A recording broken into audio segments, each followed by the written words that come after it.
Hi guys.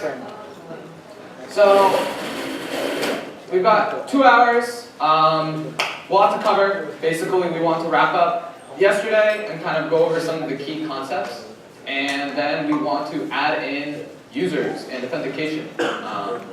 Users and authentication is going to be a lot of me explaining configurations, because if you kind of think about it, there's a lot that's going on with authentication. You have to deal with users, you have to deal with passwords, this is sensitive information, and so there's going to be a lot of outside libraries that I will try to walk through with you guys and explain what's going on, but there isn't going to be a ton of code writing for the authentication segment. But first things first, let's go over the important things. So in this class so far, we've worked on so far the front end and the back end. And with the front end, we've made the aspect of Catbook where basically you have a browser over here,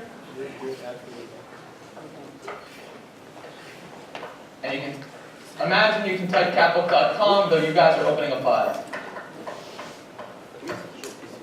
So what is rendered over here? HTML, CSS, JavaScript. Very basic stuff.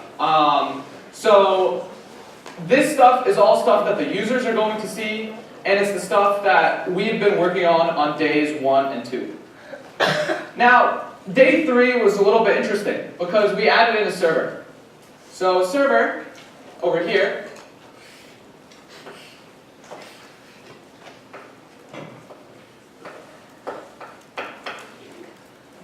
that was basically the reason why we needed a server is because when we wanted to have multiple users on our website and being able to see each other's stories and have a single source of truth, we needed a backend somewhere.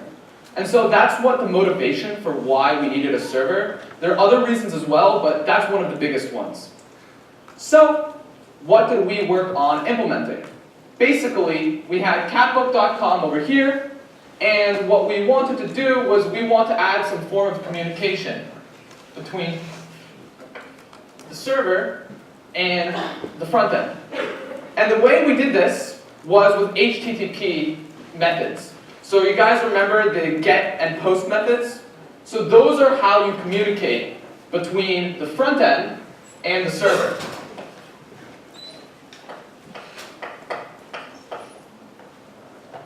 So we worked on that, and that was the end of day 3, where we started, basically we had a very basic front end that we created. It wasn't even Catbook, and we had a very basic server running with Node.js.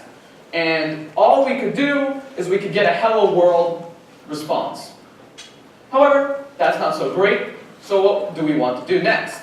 We added in a framework. That framework was called Express. Now, getting Express fully configured required a lot of changes in our server. Basically, it was adding some structure to it. And a lot of people, I think, were confused about exactly, what exactly is Express doing? Is it a library? What functions? It's adding all these new crazy features. It's too complicated. And honestly, I agree with you. Express is really complicated, and I don't even know a lot of it. But the thing is it makes something that you guys are going to be doing in your projects really easy, which is why we teach it. And that thing is creating endpoints. So basically, if you guys remember, we created a routes folder. And underneath the routes folder, there was a bunch of router.get, router.post. Some people ask what this router object is. I personally say don't worry about that. But what is important is that every time you did router.get and you had some code underneath it, you basically set up an endpoint for a GET request. Every time you had router.post and you had some content underneath it, you were setting up an endpoint for a post request. And that's really all that matters. With Express, it's really easy to create endpoints for your front end to communicate with your server. That is going to be the only way in which you interact with your server, not only way, but that is the biggest way as a web developer for this class that you're going to be worrying about. You're going to be using Express to create endpoints. The finer details about the syntax of Express and exactly how Express is being integrated into the server configuration file, I wouldn't worry about. I can go over it again. You can ask in office hours, but really, I think you shouldn't let yourself get confused by syntax. There's a lot of syntax out there because we're using outside libraries, but just at the high level, understand Express endpoints. So that's where we got at the end of Zach's lecture. Now, we wanted to add in something else, and that's what Cynthia was working on. This is great. We could get Catbook honestly even running with just these two things.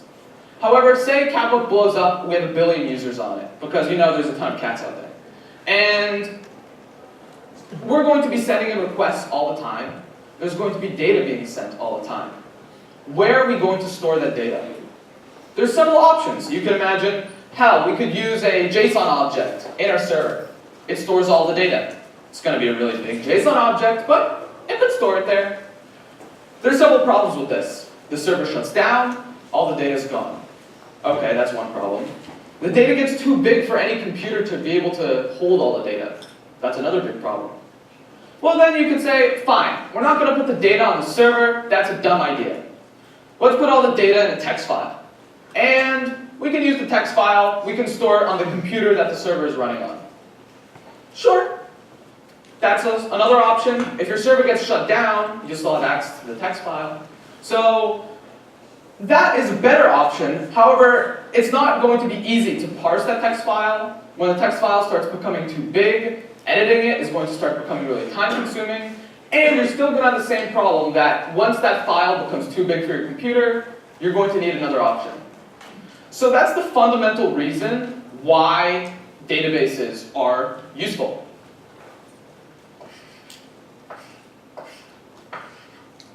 So we worked on adding a database to our system. Databases are just going to be a bin where we put data in, and we ask it for data. And a key concept that you guys should understand is it's not the front end that's talking to the database. The database is strictly friends with the server. The server is going to be talking to the database, and the database is going to be responding back to the server. So think about it, just like there's GET requests and POST requests for the front end to talk to the server is going to be having its own communication system with the database. And now, another question that you guys might have. What database do we want to use? So there's lots of databases out there. I don't know if you guys, raise of hands, have you ever heard of SQL before, or a relational database? So that's one type of database system that you can use. There's another type of database system called non-relational databases. Don't worry about the terms. It's a different type of database. It's a lot easier to understand the syntax and work with it. That's what we're teaching in this class. So the type of database is called a non-relational database, and the database name is called MongoDB.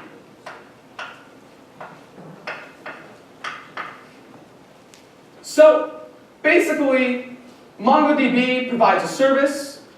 We're going to be using that service in our websites to store the data. Another thing that you guys might have seen is that there's a lot of confusing syntax on how we interact with this database. Don't worry about that right now. Just at a high level, understand that we have a front end, we have a server, Express sets up some endpoints, and we have a database, and MongoDB is what we're running on that database. So, let's just go into a little bit more detail. We had the idea of models and schemas. Don't be worried about what exactly a model and a schema is, but understand that what it's doing is we had stories and comments, and eventually we'll have users in this database. We want to tell, what MongoDB wants us to tell it is what type of structure will this data be having. Maybe the users will have a first name, last name, favorite type of food. Well, that's going to be the structure that we're going to need to tell it. In Catbook, I'm pretty sure we just have an ID that we attach to each user, and each user has a name. So that's what's going to be in our database. So, we provide some structure.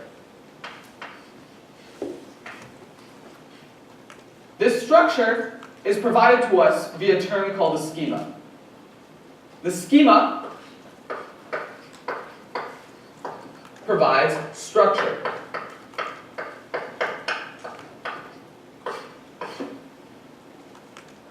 It's telling the database what to expect from the data that you're passing into it. Now, how are you going to be communicating from the server to the database? The front end uses GET requests and HTTP. Well, that's not what the server is going to be doing. The server is using Mongoose, which is going to be a tool that allows our server to connect and communicate with the database. And what it's doing that through are models. Is the manner of communication between the server and the database. So I'm going to go through a little bit of code later to kind of make sure that you guys understand where exactly in the project are these things that I'm mentioning. But at a high level, this is all we've done. There's nothing else to it. There's a front end, server with endpoints, database with structure. That's it. Are there any questions about like high-level concerns, confusion? All right. Let me just make sure I covered everything I want to talk about. Yeah, two things that I want to talk about. So, one thing about our server, where does it understand how to run? Like fundamentally, when you start the server up, where is the source of truth? That's why I wrote app.js here. App.js, a lot of the times when we'll be walking through it, we won't have you guys be writing code, but instead understand, I'll walk through some lines of code that we put in there for you. When you're writing your own projects, you likely can just copy and paste this from the workshops that we have. This is just configuration to get everything set up. So app.js is what's looked at the very beginning when starting up the server, and is kind of the source of truth for how to configure it.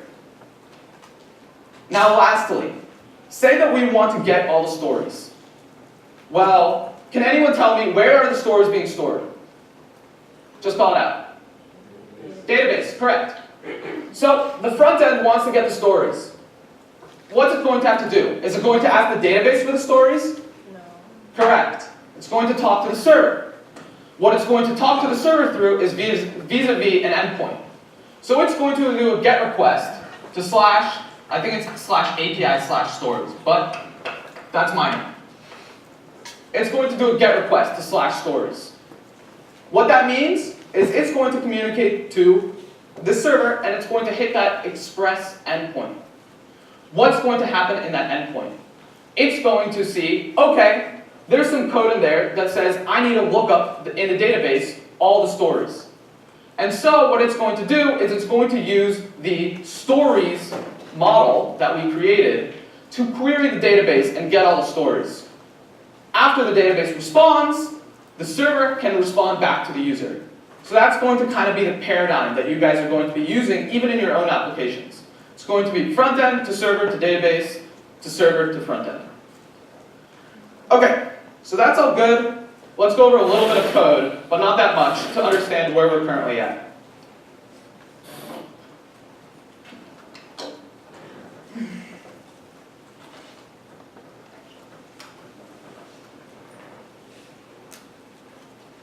All right, first things first. Let's go over endpoints. So, this is in workshop 3. If you guys want to get to the same point as me, you can check out step 3 right there. You don't have to worry about recopying your SRV. We're not going to be running this workshop. So, let us see where we even just first configure this. Again, this is not a big deal, but right here, with the comment on line 19, this is where we establish the routes that the server is going to use. Let's look at API. Right here, on lines 28 through 32, is a sample endpoint that we created. Router.get just means we're going to have a GET request endpoint. This is the actual endpoint that people are going to access. And all that it does inside of it is it's using this story object. And if you guys remember, you can scroll up to the top, and this is the story model that we created earlier. So it's going to use that model, and it's going to send a message to the database. And it's going to ask for all the stories. The way that if you want only some stories, you'd pass some information like, I don't know, title, or oops, title is cool.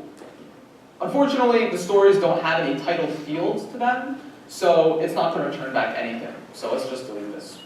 This is going to return to us, though, all the stories.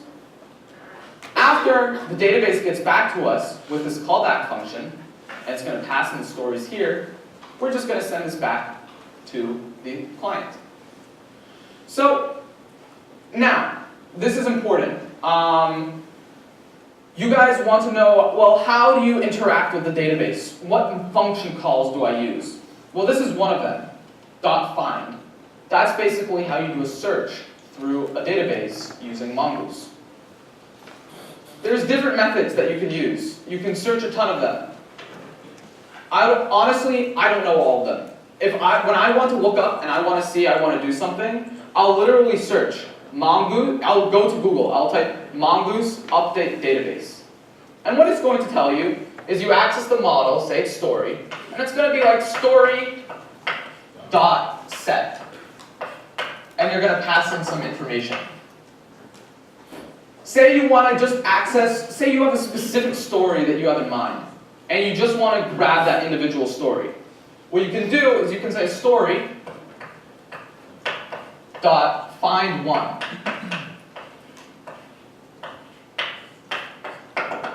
How this is different from story.find is .find will return to you a list of all the stories. So say that you don't even want a list back, you know this individual story that you want, you can use this other function. There's a lot of them. I'm sure there's delete, I'm sure there's like replace, whatever. All this stuff, I don't think it's worth kind of going over exactly what functions you guys can use syntax-wise. Just look it up.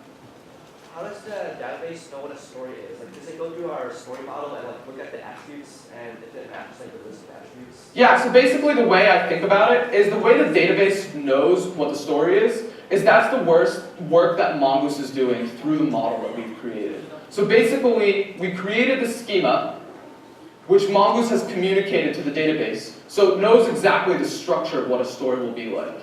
Then, when you send information through a model, Mongoose knows that it's this portion of the database that you're meant to be updating, and so Mongoose does all that work for you. So it matches the structure, basically? I'm pretty sure, but details of specifically about how Mongoose is doing that, I would just look up. I don't personally know. Any other questions? Okay. So, last thing. Now, say that we want to look at how do we define a schema. This is something that we did in our code as well. It's under this models folder because it's a little bit confusing. What we're doing is we're creating a schema and we're turning it into a model in the same code, which is why this is under models. So, as you can see, this is how we define a comment. We import Mongoose. We define the schema, which is the structure of the data a comment will be. And then, you see this mongoose.model function? This is where we turn that into a model. And we use module.exports to allow the router to be able to access it. So, now I've gone over the schema setup, I've gone over how we set up endpoints, and I've shown off this. Perfect. So now we're basically at the point that we were at when we cut off and we ran out of time for Cynthia's lecture, which was basically how do you communicate from the, we haven't basically set up the communication from our front end to our data, to our server. We basically haven't created this aspect of the communication. We've set up our server, we've set up our database, we've made it so this communication is done. However, we haven't actually made it so you can post a story. You can get stories, so that's true, that can be done. But how about posting a story?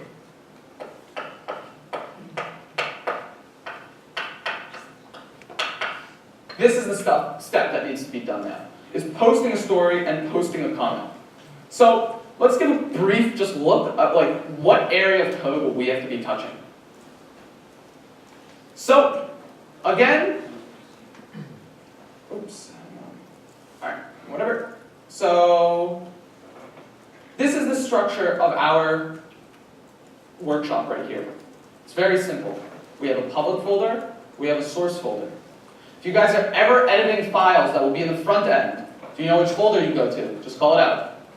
Public. If you're ever going to be editing files that will be modifying to how the server functions or how the server communicates to the database, you go to source. So this code, because it's going to be in the front end, because it needs to communicate to the server, is going to be in public. And if you go to feed.js, where we're loading up all the stories, you'll see this right here. Submit story handler. So what does this mean, handler? That's a kind of confusing term.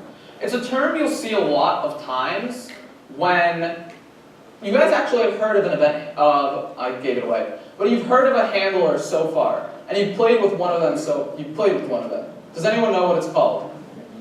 An event handler, I kind of gave it away. But basically, whenever you click on a button and you want some actions to happen, you get like document.getElementById.add event handler. So, or event listener, I think, but it's also a handler. So what we want to do is right now we're creating a function, submit story handler, which is going to be the logic of what happens every time we click post when we want to make a story. Or say that we want it when we're posting a comment. Do you know what handler we're going to want to use? Call it out. Submit comment handler.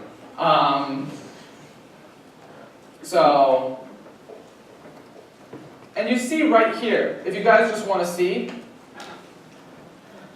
just in line 84, if you want to see how we're linking the handler to the actual button, it happens right here.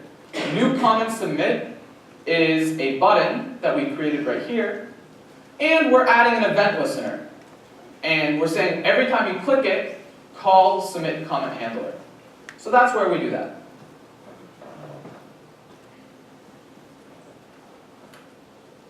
Alright, and this is where we do it for the stories on line 123.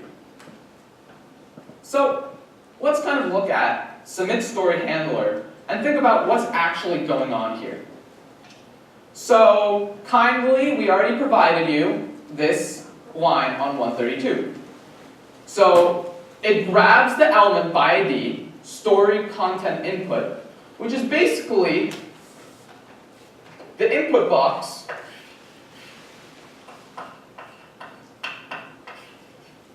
It's this input box that is being selected. And we're grabbing it, get element by ID. And what we want to do is we want to send a post request to the server.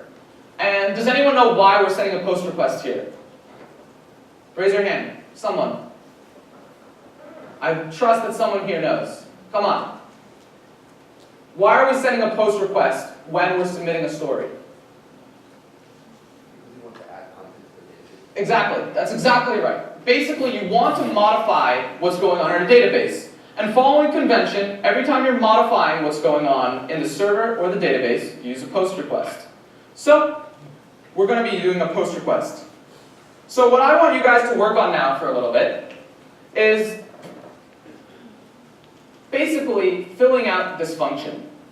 One thing that might be helpful to look at is what type of information do we want to pass to the database in terms of data when we're making this post request. It's not anything too crazy. It's only actually one thing that we want to tell the database. I'll give it away for you. It's it's very elusive. You want to tell it what the content of the story was. Basically, you want to tell it what the text that somebody input was. That's all that you want to send down in post for /story.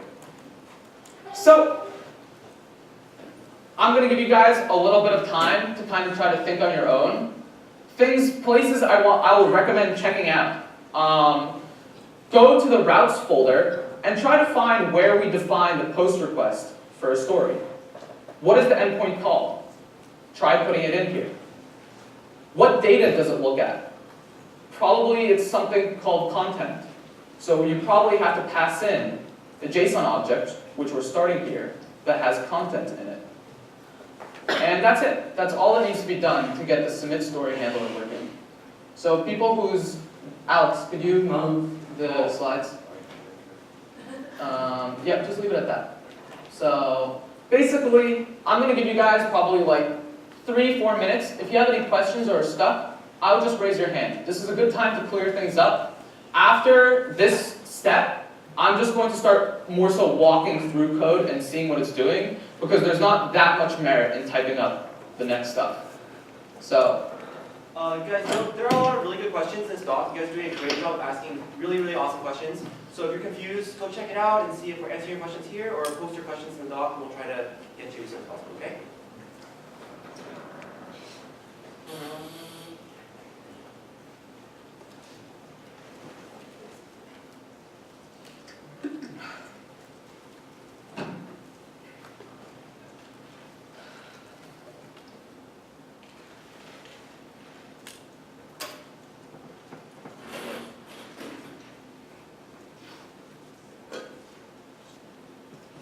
I'm just kind of going to be moseying around and kind of generally getting to the right area.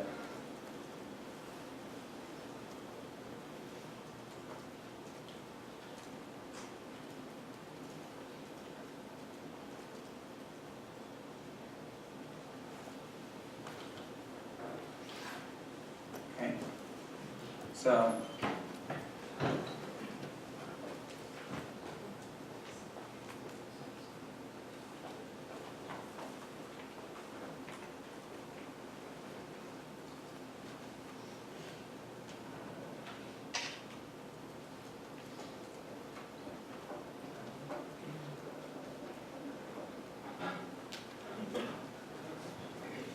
if you guys are stuck, raise your hand, staff will get to you.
If you guys actually want to be tested, I'm not going to do this just for this workshop in the interest of time so we can get to authentication. I'm not actually going to be fully testing this out, but if you guys want to do it on your own, make sure that you run your server and make sure you enter in your Atlas code, your URI, and db.js so your database knows to communicate to your own Atlas server.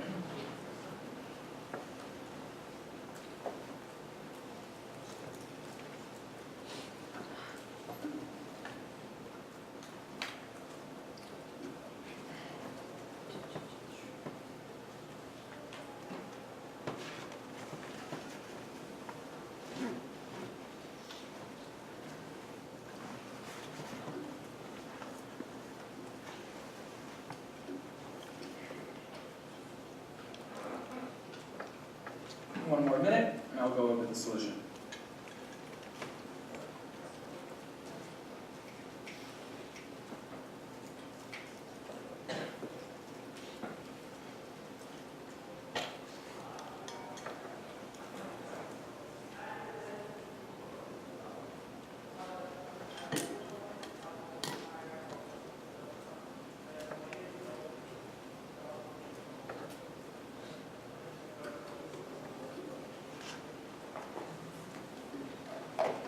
Alright, let's finish this.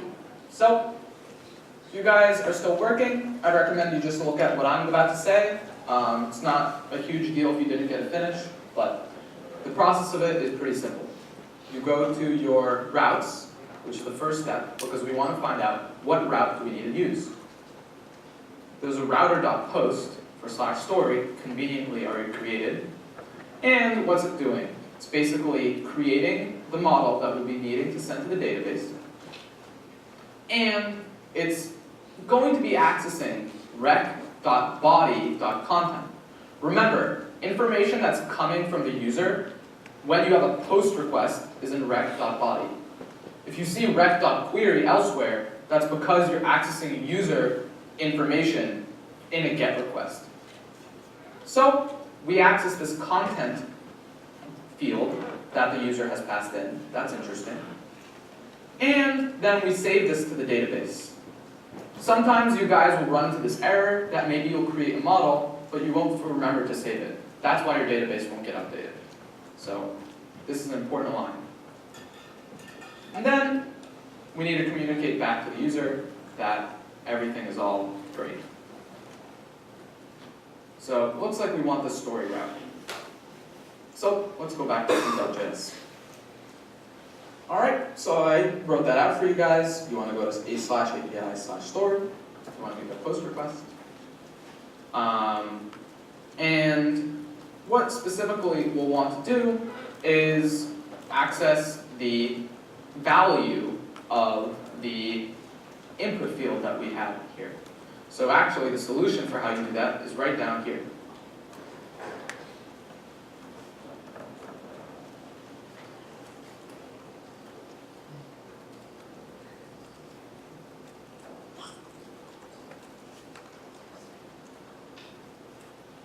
Great. So now our data is all done. Now we send a post request to update the backend. And at the same time, what we want to make sure we do is, this is a familiar thing if you guys have ever done this, but a very easy example on Facebook. After you post the status, is the text that you still had there originally saying? No, it's been all cleared. So that's what this line is doing. It's basically taking that input field and resetting its text to be back to blank so you can post another story. So, can you guys go to the next slide? What? Oh. Sorry. Next. Alright. So, this is the solution for it, and that's great. So now, originally we were going to have you guys implement submit comment handler. Here's a question about that. Yeah, go for it. When you wrote like post and then API/story, how does it actually go to like the root folder in that API? Yep, great question. So, this type of setup, where it knows to go to how it knows to go to a specific folder, that's configuration stuff. So whenever you see like, how does it know how to get somewhere or something like that, the first step you go to is app.js. And over here, where we set up the routes, we tell it to go first, check out the index route and grab the views there. So maybe if you go to the profile page or you go to the home page, give you back some HTML. Normally, you want to separate out the endpoints that give people files, like what views does, and the endpoint that is going to be an API where users ask information in JSON format from the backend. So the API, the endpoint right here that it's telling it to look at is starting with /API. And now, if you look at API.js, you'll have /story. So the full completion of that is /API/story.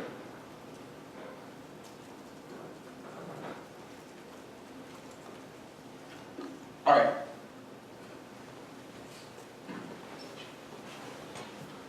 Can you increment the slide? And we're not going to no doing it yourself. Let's look at the solution, and I'll kind of just walk through it. And I would not recommend coding this yourself. I'm just kind of going to talk about it. What is this specifically doing? So submit comment handler, that's what you're going to be using for if you press enter on a comment, how you're going to send it to the database. So it's basically the exact same steps.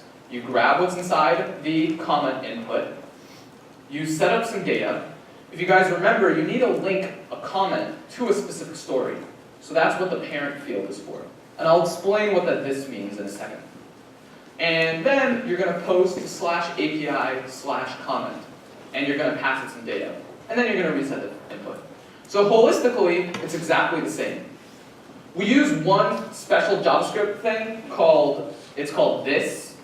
Basically, Alex will be going into more detail about this. As you can see, he's overjoyed to talk about this because it's actually kind of annoying to talk about, and I don't want to confuse you guys, so let me confuse so I'll let you worry about it. No, but basically, it's going to be all that this is talking about is basically it's the current HTML element that it's kind of attached to, in a sense. In this case. In this case. It's a little bit more complicated than that, but for this level of understanding, think about it from that perspective.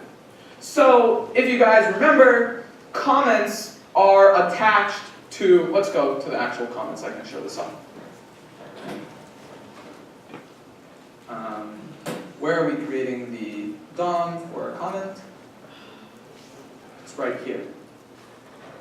And what we do is this parent input right here is the same parent that you're passing in.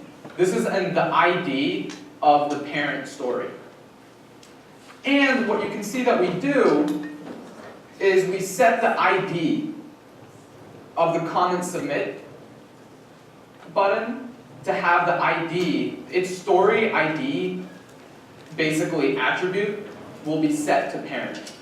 And so, in the comment handler, over there, you're basically going to be getting that attribute back out.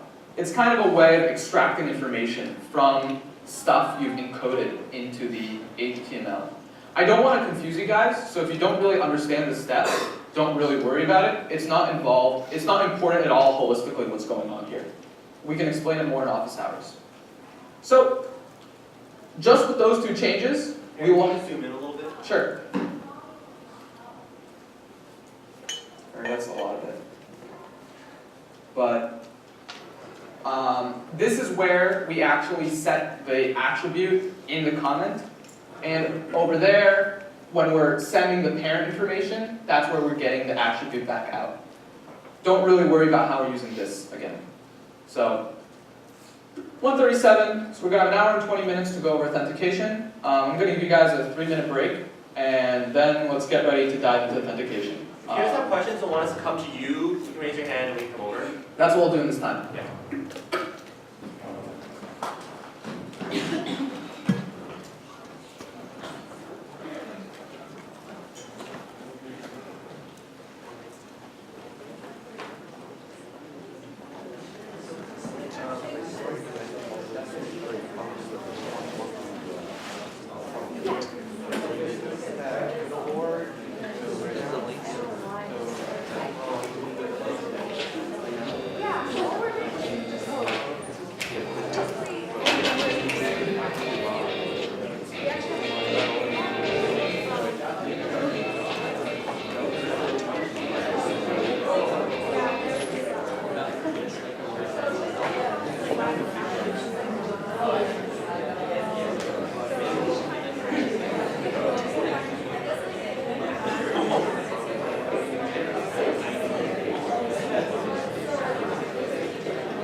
Zach, can you help us somebody up there?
Yeah, I did the whole turn off and back on again. And basically refresh all of your parentheses.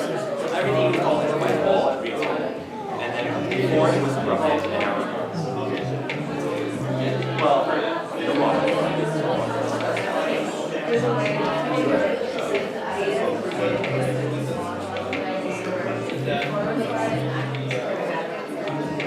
Like getting the data from the database on the front end, or like having access to the backend database from the front end. So like, so I don't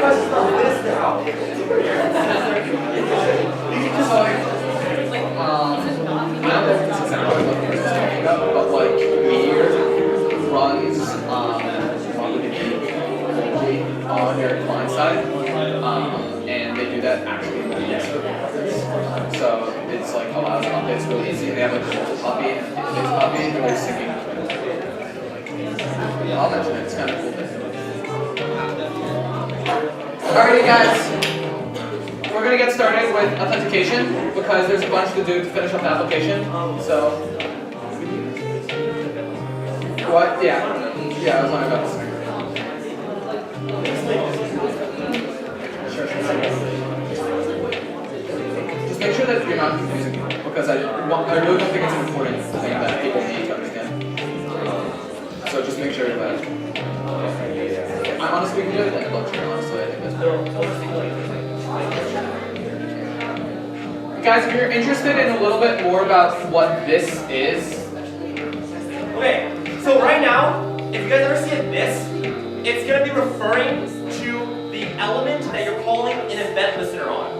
Right? So right now we just attached an event listener to this like element, right? This document something element, right? So this is going to refer to that element. Alright? So for all intents and purposes, whenever you see a this in your code right now, it refers to the element on which you're calling the event listener. Right? Does that make sense? So basically backtrack to where you called something dot add event listener, and then it's going to have some like stuff after it, and there'll be a this in there somewhere, right? Just track it all the way back to where you called the event listener, and that's this. Alright? And then we'll get more into the other case next week. Sound good? Basically what he's saying is like if you have a button and you're going to add an event listener to it, and say you have some properties like class names and IDs on this button, and when you in the event listener for the in the handler for the button event listener, if you're referring to this, it's going to be this HTML element that you're talking about. And so when you get attributes, it's this button's attributes. But again, not really a big deal.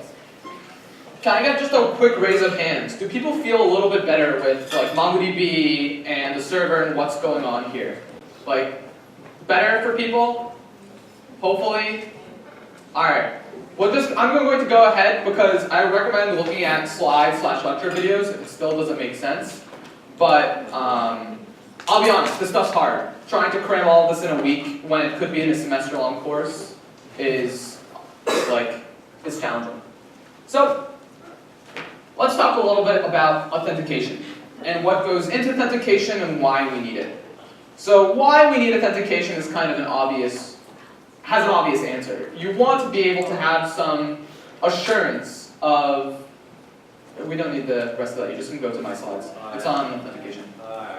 So the reason why we need authentication, people just can call them out. People have usernames and passwords. They want to be able to log into things. They want to have independent views based off like what user is accessing something. You're going to have a bank account. You want that to be private to yourself. So there's a lot of reasons as to why authentication is needed. Why is authentication hard? Well, you're storing your personal information there. And in your bank account, you're going to have a username and password to access that, and it's all your money. And so clearly, there's people's entire professions both dedicated to cracking into people's bank accounts and like cracking into servers and databases and being able to access data that they shouldn't be able to. And there's also a ton of people pouring their time into security. And so if you guys are interested in authentication and more details about it, I'd really recommend taking some classes at MIT on cryptography or on, actually there's one being offered this spring called 6858, which is system security. It'll allow you to actually get kind of some hands-on experience as to like what goes into authentication and why it's so complicated. So, we are not 6858, we are 6148, so where are we at currently? This diagram basically sums it up. We have the front end, the server, the back end. The only thing that I've drawn on that diagram that we have not seen yet is this user's schema. And that's what we're going to be working on today. So, another tool that we're going to have to be adding to our tool belt. So, why are you asking, do we need a library? Why do we need to use something else again? Why can't we just do it ourselves? And that is fair enough. There's a lot of other libraries out there that will help you do all the security needed to store passwords on your own server and basically allow you to do all the authentication on your own computer. That's called local authentication. Local authentication is actually something that has been falling out very heavily recently, just because the amount of steps you need to go through to actually make sure that your data is secure is pretty crazy. You need to do something called hashing. You need to do something called salting.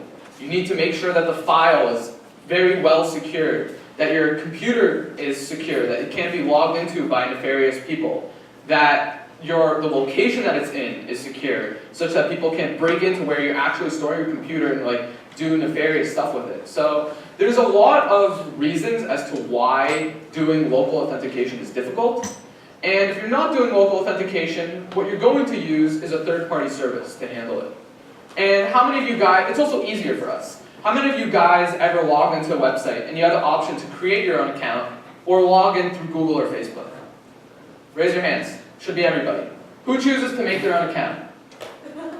See, not very many people, unfortunately. Everybody is going to be using, or fortunately, everybody is going to be using or not everybody, but very many people will want to use a third-party service. And there's some benefit to that. Benefit is that you don't have to worry about coming up with a new username and password.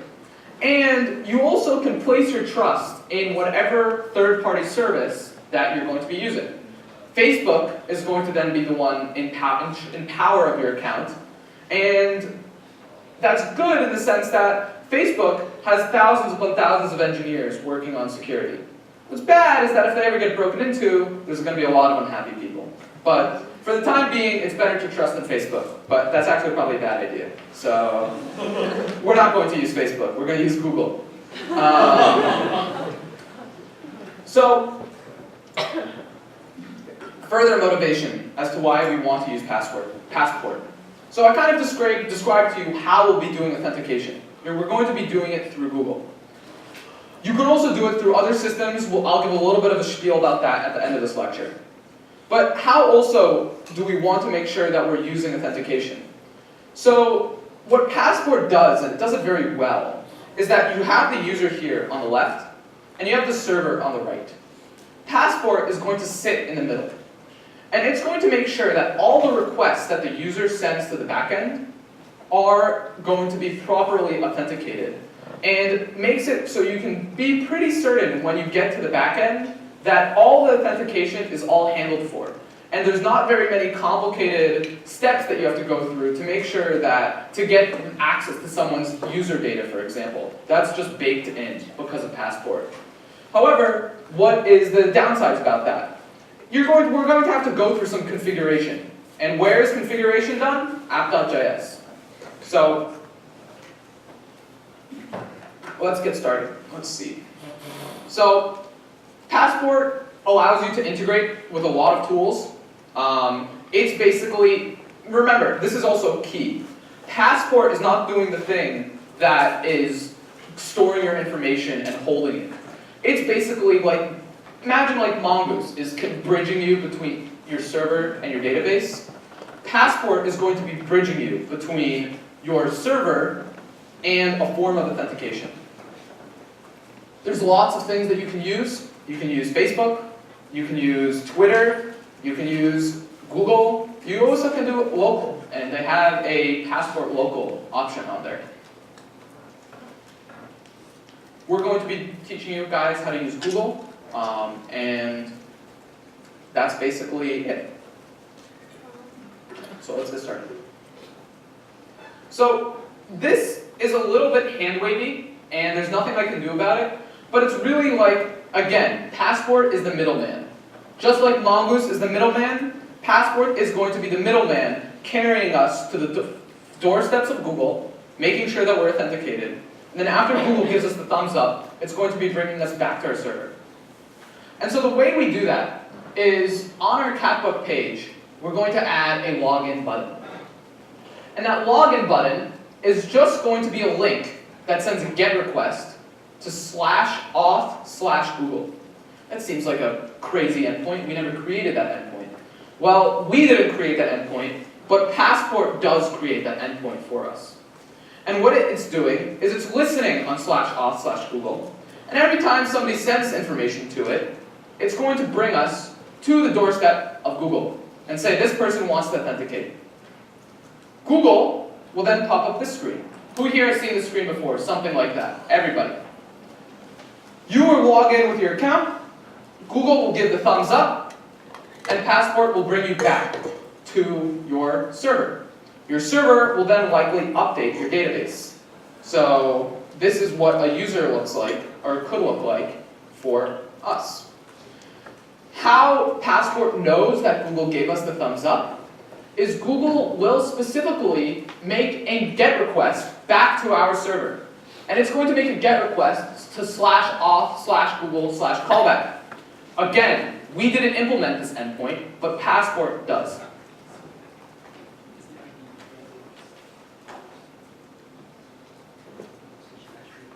Alright, let's begin.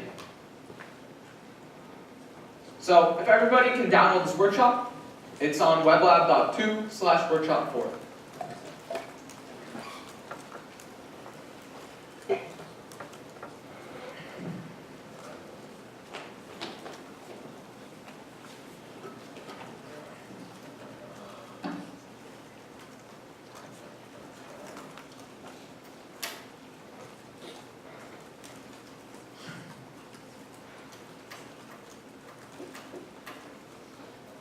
So with this first step, we're going to make you guys basically we're going to put some code on the board, and I want you guys just to write it yourselves.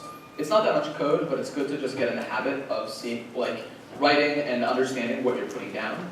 And then the next two steps of stuff that I'll be showing you are the configuration files for Passport and how it gets hooked into app.js. Again, these are configurations. You guys will just copy paste this when you're doing your own projects. But it's good to kind of have a brief idea if something goes wrong where to look. Everyone still working on downloading the workshop? We're all good. So, okay, nice. So let's make a user model. I want you guys to just type this in yourselves. So go to you'll see in models, in the models folder, there'll now be something called user.js. User.js will be totally blank. What I'm going to want you guys to do is basically just type this in. And I think it's going to help you understand what we're actually creating here. So again, the first step is defining a schema. And what is the schema going to be? It's going to be the collection of users we have on our website. And every user is going to have a name. They're also going to keep track of everyone's last post that they've created. Just, why not? And additionally, we're going to keep track of something that Google passes us, called their Google ID, which is how we're going to be looking up users after they log in. So 3 pieces of information about each user.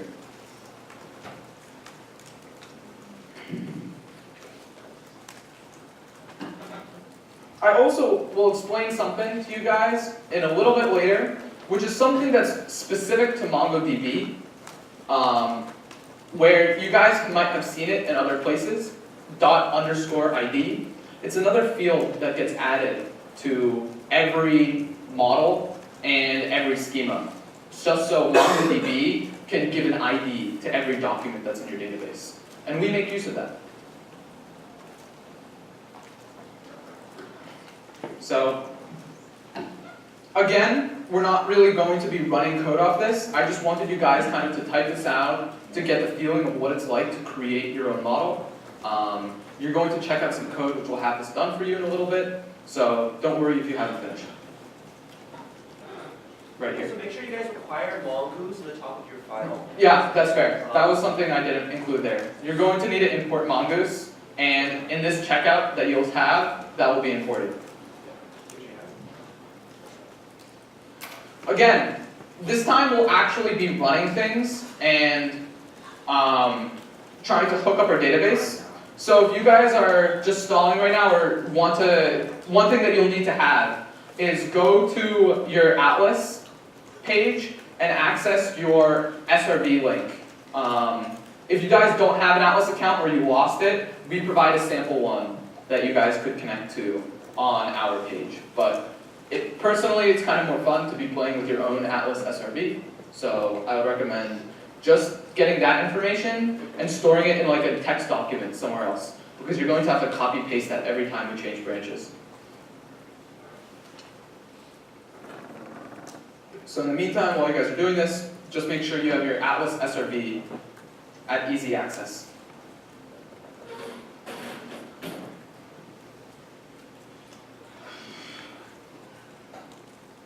Alright, is anyone still working? Alright, onwards.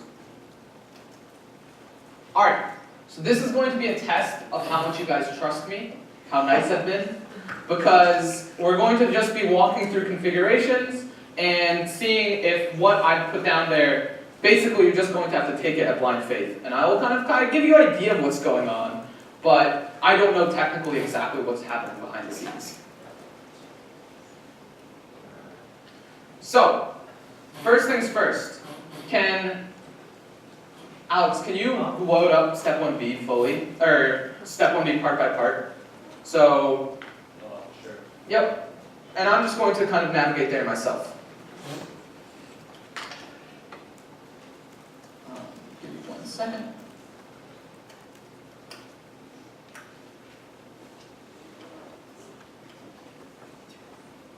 And let's go to passport.js. So passport.js is sitting by dd.js and app.js right in our source folder. So we close this, we close public, we close our models, we close our routes, we close our views. It's sitting right here.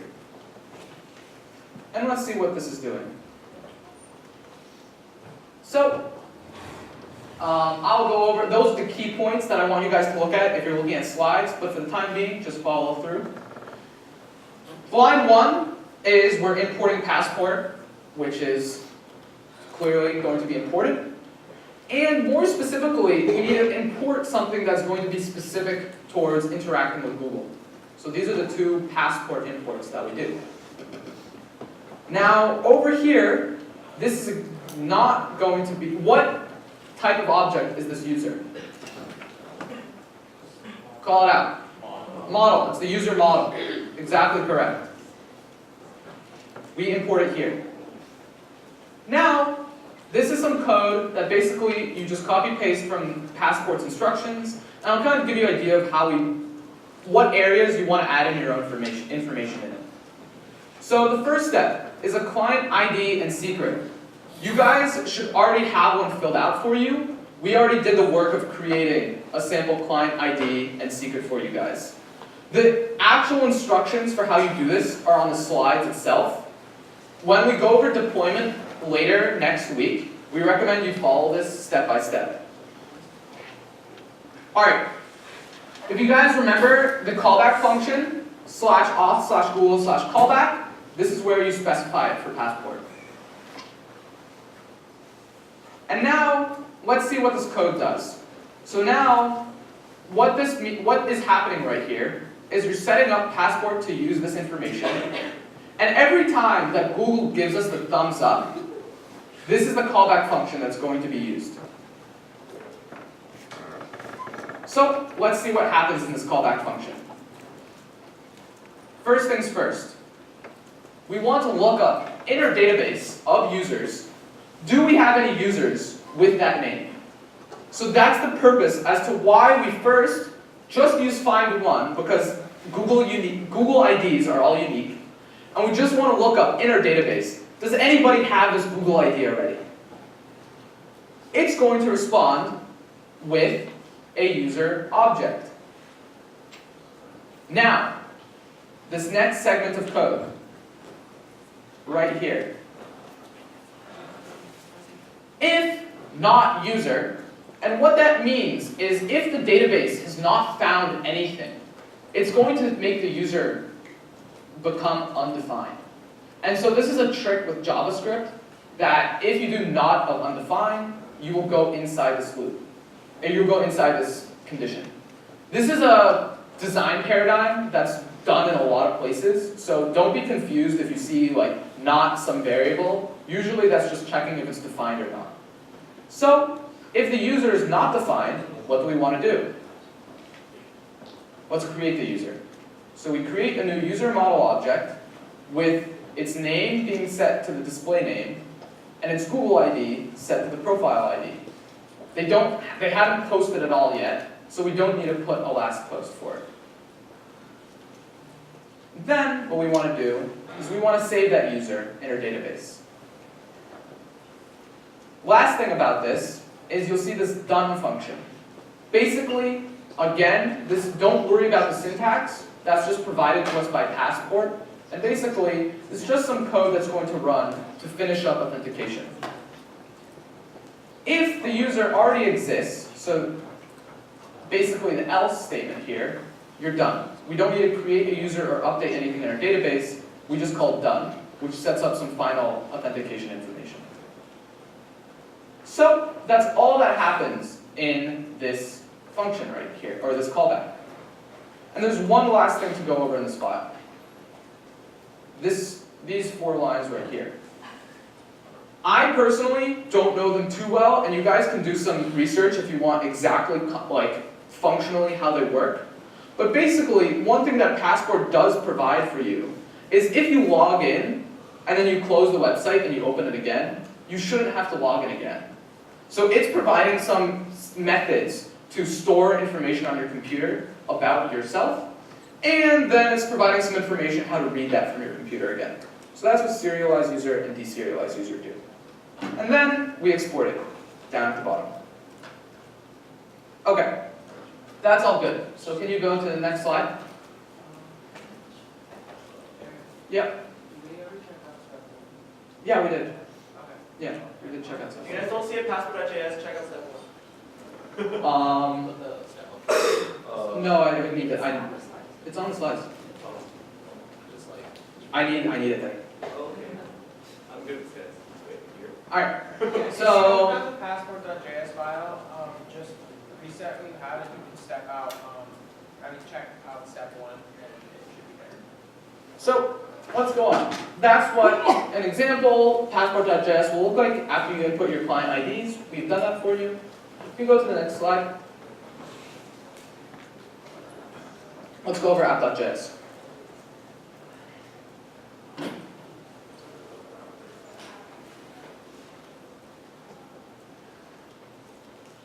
Alright, so in app.js, let's go up to the top, line 22. Basically, this is again, whenever you see app.use, this is setting up some configuration. We just set up Express, or set up Passport. And we basically set this route right here, which is what Passport uses. Remember when I mentioned /auth/Google? Well, this is what how Passport knows to listen there. You're basically defining this route, and Passport is going to do its own authentication method when you get there. Then you're also defining this route for /auth/Google/callback, which is when Google gives us the thumbs up. And it's basically going to do, again, some Passport-specific methods to log us in. How these work, you can look them up if you want, but holistically, this is just setting up authentication for us. Okay. Alright, and this is going to be something that you guys code.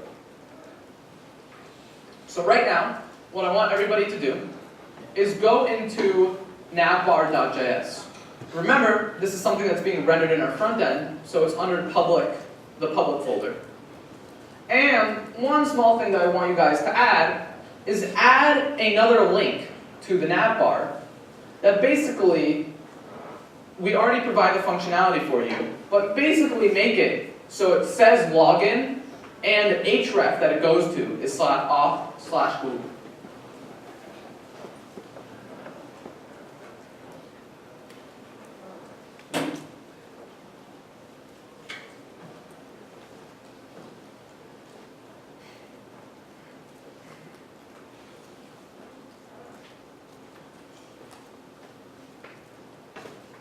It's in navbar.js.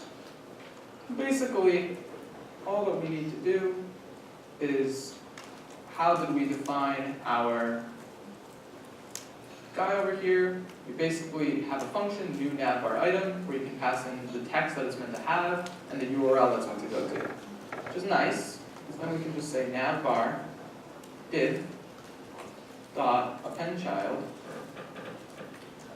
new navbar item. And what text does it should say? It should say login, not login. And the URL that it should go to is /auth/Google.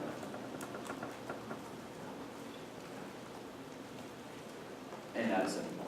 And one thing not to get confused about, guys, one thing that's kind of nice is when you click on a link and it's going somewhere, what your browser will want to do and will do by default is send a GET request there. So just by creating a link that goes to /auth/Google, when you click it, it will in itself just send a GET request there to /auth/Google, which is great because Passport's listening at that endpoint and will bring us to Google's doorsteps. I see that you use double quotes there for login. Oh. So in JavaScript, you can use double quotes or single quotes. You should just You should be consistent Just be in your consistent. own code and not be like Aaron. Yes, I agree. Aaron's trees is more. That one.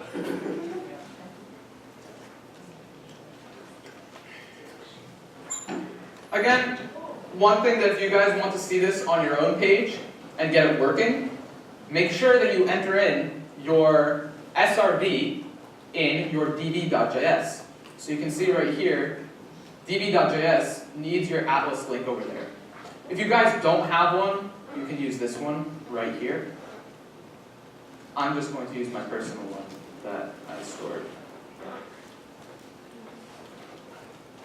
right here.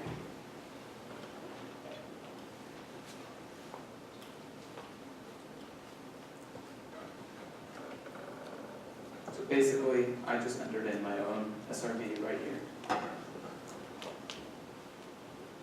Okay, so I've got my SRV set up. And I have added the login route. Does anyone have any questions? Okay, let's run our survey. And can you just go to the next slide, Alex?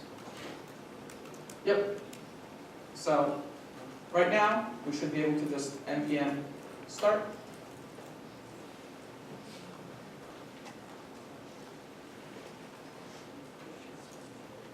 Go to localhost :3000.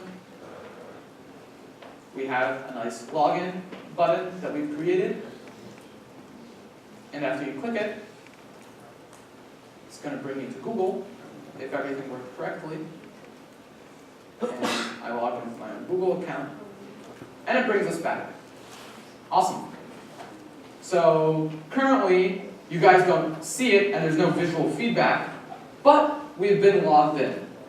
And we will try to first access how to be able to visualize what information do we now have access to now that we've logged in. So, have people gotten this working for themselves? Just please raise your hand if you have got this working. Are you guys still working on it, or is it not working? It crashed? Alright, so if your guys is crashed or is not working, just raise your hand and we'll get to you. Don't forget to npm install. Thank you. That is probably it. I did not say that. I always forget it myself, and that's a big reason why it crashes. Every time that you guys check out, you will have to npm install. You've npm installed, it's still not working.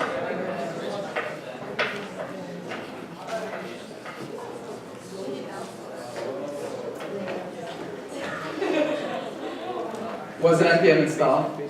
Yeah. Okay.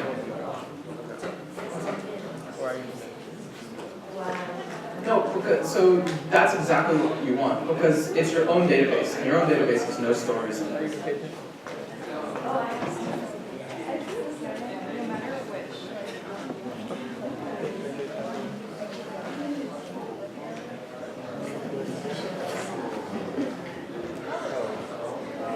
What's up?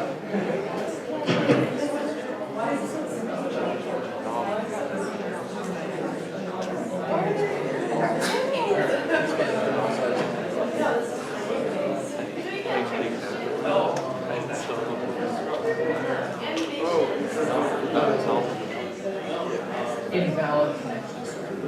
So you might not paste it right. It's in db.js.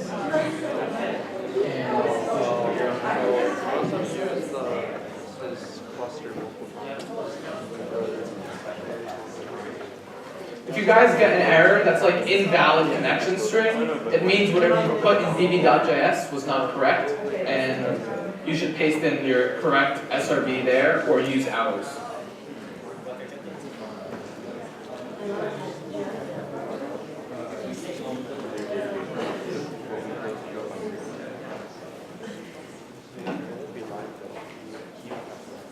I'll get the one on the picture. What's up?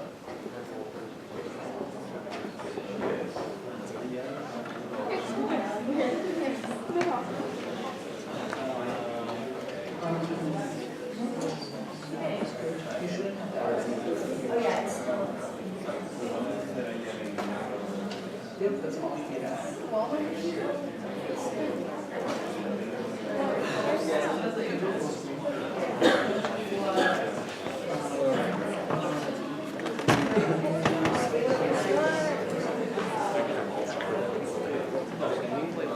Raise your hand.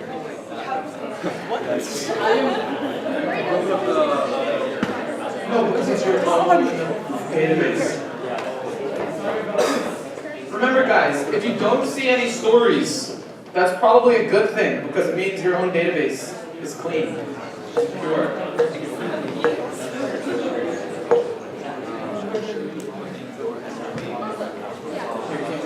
It's in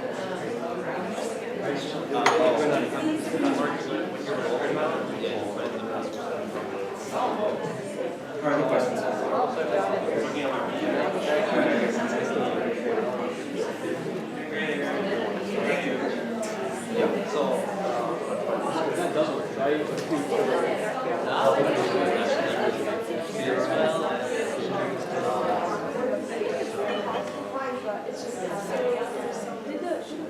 Oh, really?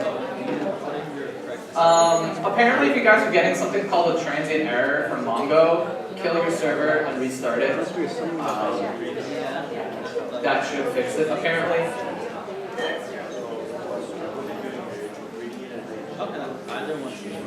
Alright, can I get a show of hands? Who has kind of got it working? Alright, great.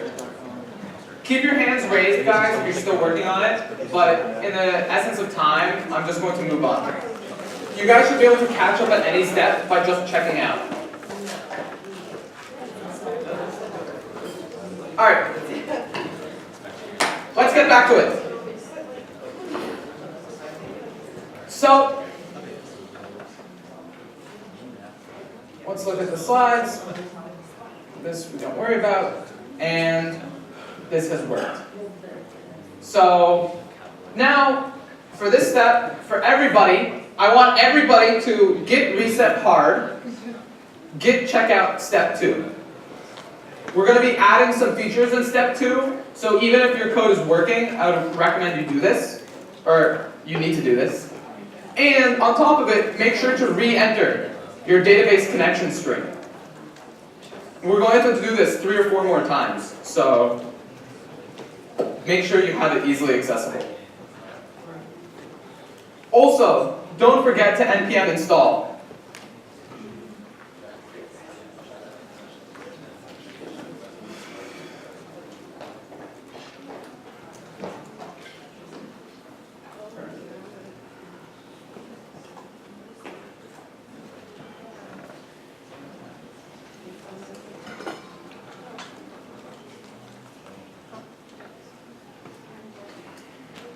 Okay.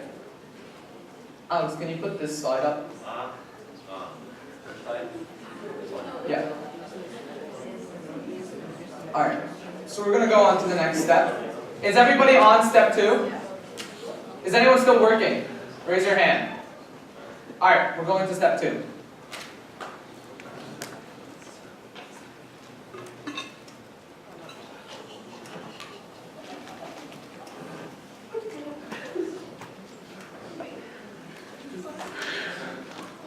Alright. So now that we're there,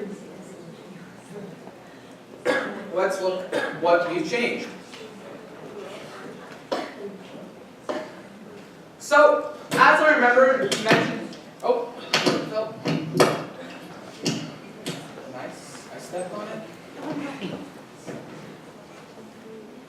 So, as I remember mentioning to you guys earlier, Passport has a way, if you log in, then go close your browser, and then open it again, it should have a way of remembering you.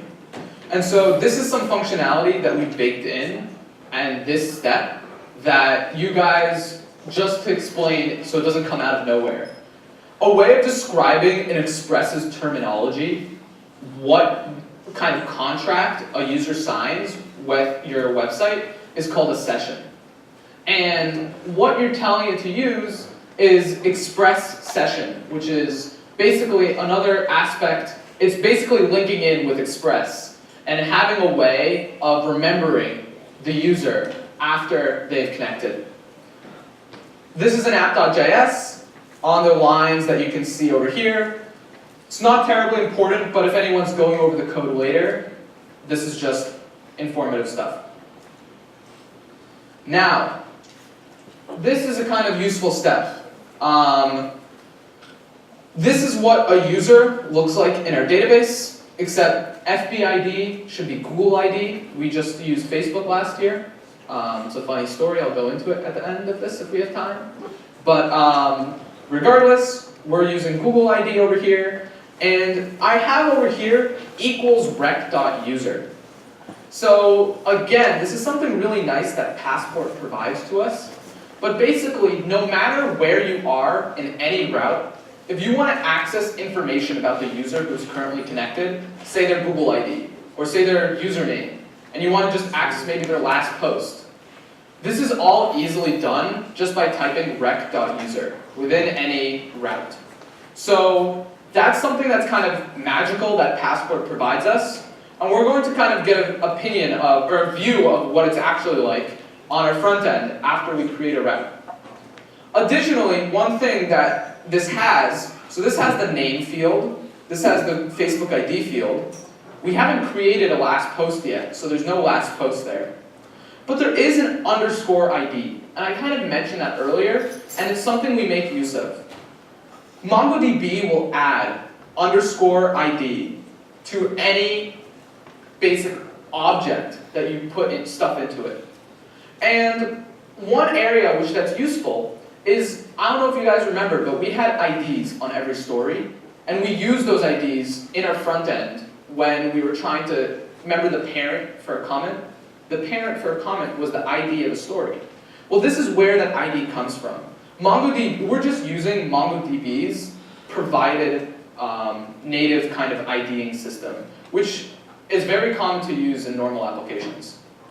So that's just a little bit of context, and we'll get a taste of it soon. So again, I kind of want you guys just to copy this code yourselves so you get an understanding of kind of what is going on and where you're doing it. This is in source routes API.js. There's already a route called who am I. It might already be created. Let's just see. In routes API.js. So currently, if you go to the who am I route, it just sends back to you a non-ID. What I wanted to do is I wanted you guys just to write down this code, and I'll kind of tell you what it's doing. Basically, if you're authenticated, and again, don't really ask why does the rec have this method. It's kind of stuff that's provided by Passport. And it's just stuff that when you guys look at our code later, can use in our own projects, and you don't have to have a deep, deep understanding of it. You'll send over, if you're authenticated, you're going to send back to the client rec.user, which is the object I mentioned to you before. If you have not authenticated, it's just going to send over an empty JSON object back to the user. So that is the back-end endpoint that I want you guys to write yourselves. And then the front end, I want you guys to go to index.js, which is done at the very beginning. And I want you guys to make main look like that. Basically, the first thing that main does is it tries to go to who am I. If it gets back, and it's going to get back some data, and just log that data out, and so we can see it for ourselves. We're also going to send that data to the nav bar and the stories when we're rendering them, which is why we pass that data in. So write both of these things yourselves, and we'll move on to the next step. I'm just going to check out to the next step, so I don't have an embarrassing typo. Or I'll just write it myself and trust. Actually, I'll just check out. I don't have faith in my own ability.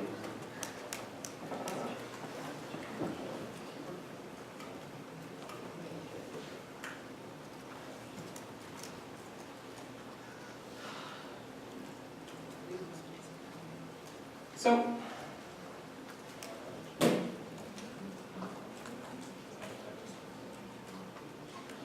this is what who am I should look like on your backend. Basically, what are we doing again? We're using a nice feature of Express by creating an endpoint. It's going to be a GET request endpoint to the route called who am I. What it's all going to do is it's going to check if the user is authenticated. If it is, it will send them over this magical passport rec.user. Otherwise, it's going to send them an empty JSON object.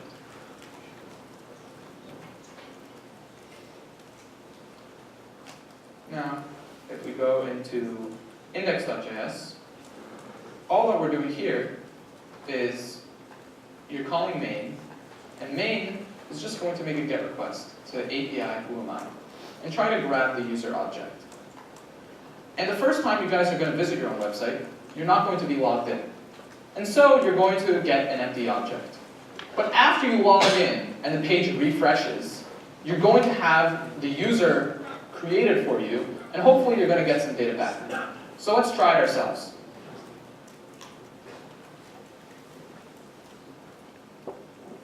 So one thing that I haven't mentioned here is if you guys have not gone to db.js and inputted back your Mongo, your Atlas SRV, this is the time to do it. So I'm going to grab my SRV. I'm going to go to my code. And let's go to db.js. Go in here and paste my SRV.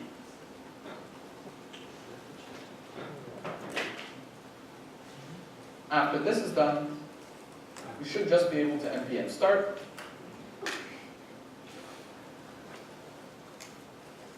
And let's go to our website. And so now, if you go to the inspector and you go to the console, we're going to just get back an empty object that has nothing in it. However, after we log in,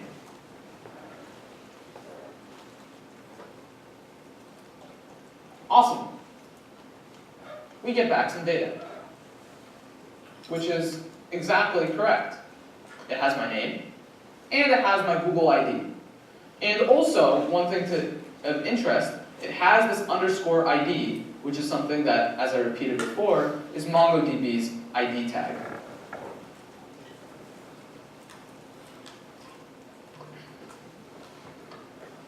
Alright, from this point on, we're going to give you guys like 5 minutes to, or not probably 5 minutes, give you a few minutes to get back caught up. If you are stuck, it's not working, it's crashing, remember to npm install, remember to put in your SRV, and if it's not working, kill your server, restart it. If that's not working, raise your hand, staff will get to you. Has anyone gotten this working on their own end? Raise your hand if you have. Awesome, some people have.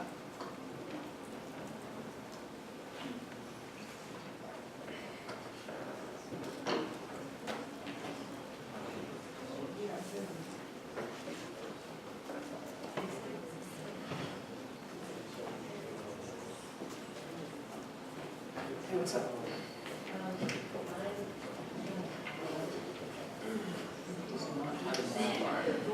Does the server tell me that? And you're on step 3. And look at the inspector.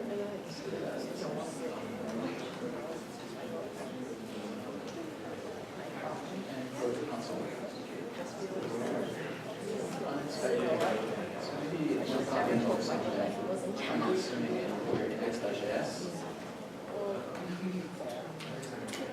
Maybe there's a ending. Yeah, it's or maybe there's a brace that you just need that. So it's just match it up. So the get request is going to here. And the main is going to here, because this is just a function. And you might have some other syntax stuff, so let's just see what works.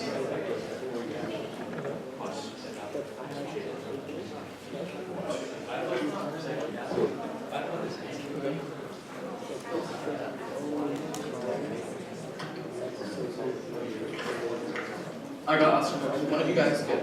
So yeah, there.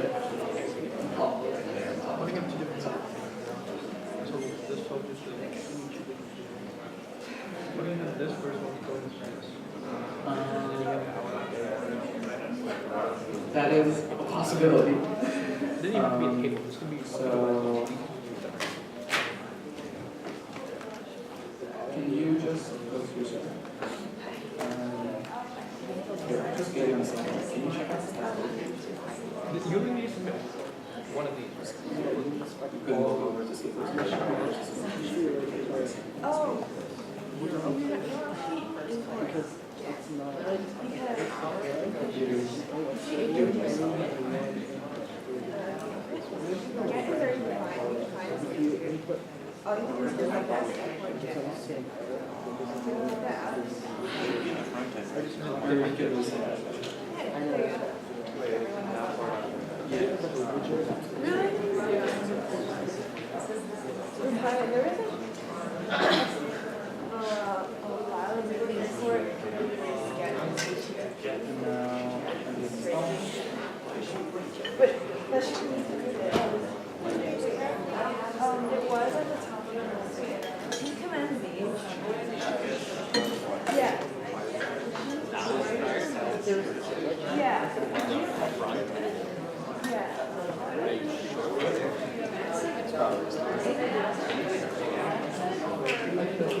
database like connecting under the same Google authentication such that like just try killing your server and then restarting it and see if that message pops up.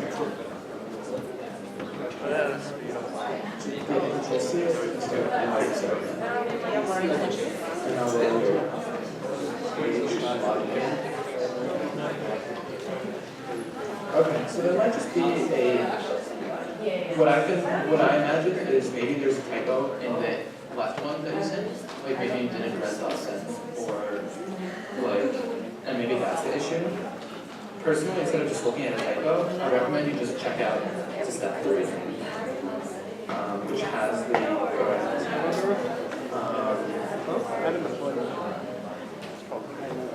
alright, I don't want to look through what might be a typo here, but regardless, I'll just check out this step 3.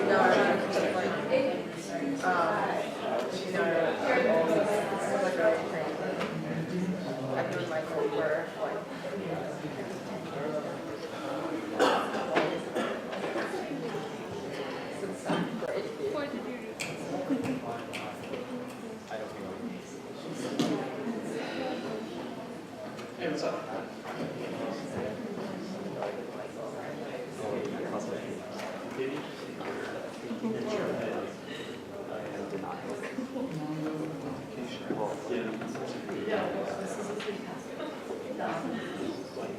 Okay, just try using Oh wait, I think I should. The password? No, that can't be. Karen's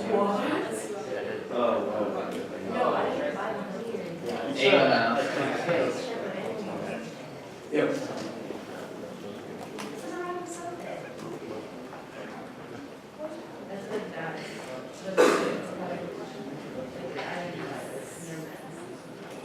Alright, in the interest of time, can I get a raise of hands? Do people have this working? Do you guys have it working? Kind of? What's up? Or is it crashing? Or it's not saying anything? Authentication problem? Alright, here, I'll go look and then we'll move on. What's up? Yep. And is this also on, did you try checking out the center? Really could just be small enough that you had somewhere. Yeah, just kill it, get reset dash dash I. Get check out. Yep, and make sure you put back in your URI. Yep.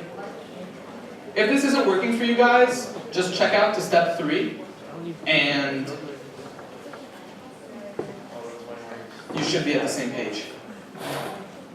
So, can you increase the slide?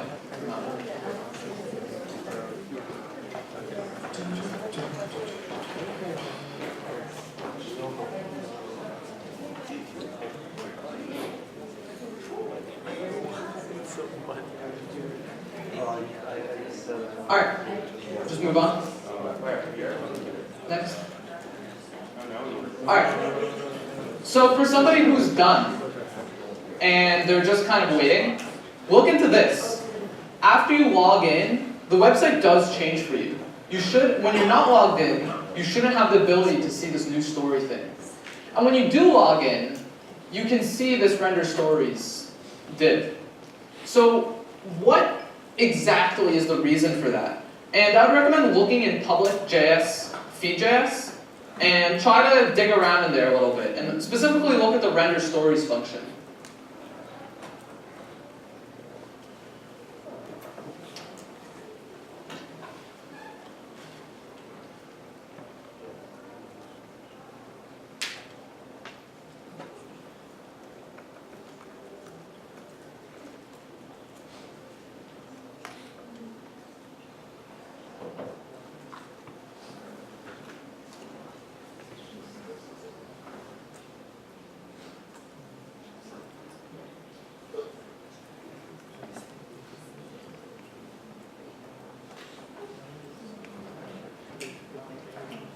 So, just for the interest of time, we're going to move on. But basically, you can see in line 135, if user.id is not undefined, provide them with the ability to post a story. Which kind of makes sense, because if you just log in on the website and you have no authentication, the whoami endpoint will send an empty object, and it won't have an underscore ID field, so that will be undefined when you try to access it. JavaScript is lovely in the sense that if you try accessing random fields, it won't give you an error. It will just say it's undefined. And so we're abusing that right here and using it to our advantage. And when you do log in with a user, you'll have an ID field, and that's what we'll use. So, moving on, we now have the ability to log in on our homepage. So, if you guys want to catch back up, please reset --hard and check out to step 3. There's only 2 more steps, so we're getting there. Okay, this is an exciting one.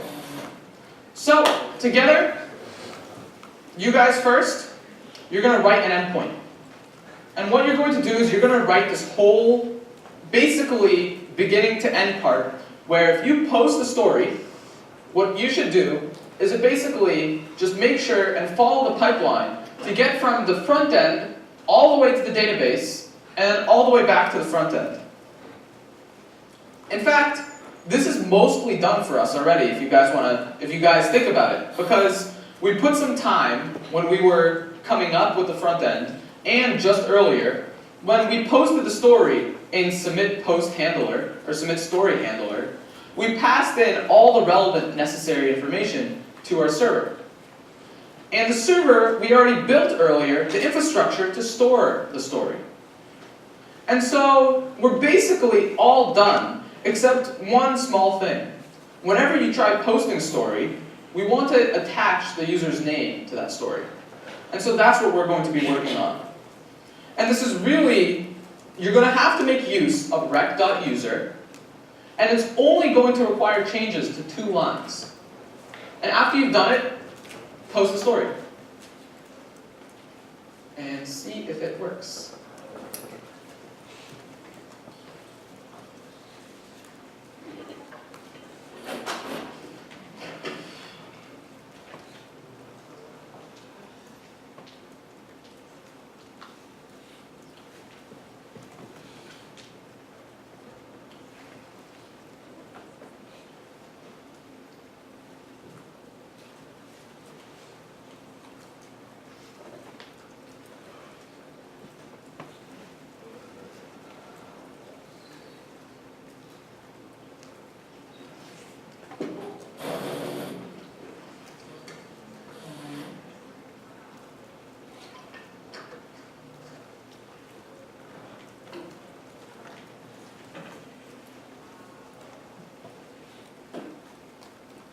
Alright, I'm just going to do it along with you guys. So let us go to the back end, which is where the answer for this is. Specifically, it's in /story. And right now, whenever we post a story, it just saves it as a non-ID and anonymous. All you have to do, just delete this and type rec.user._ID. And the creator's name is going to be rec.user.name. Those are the 2 lines that you guys have to change in yours, and that is all provided to you by the beauty of Passport.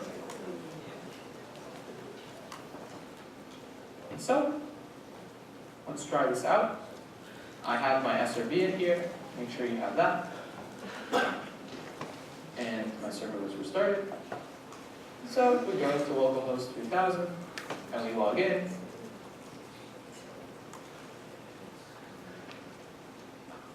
please work, dear God. We submit, we refresh. It's there. And one thing that you guys notice, when we posted, it seemed like nothing happened. Like, it just disappeared. The website didn't automatically refresh. Or maybe you can make the website refresh, but it's a really unpleasant user experience to have to refresh the web page.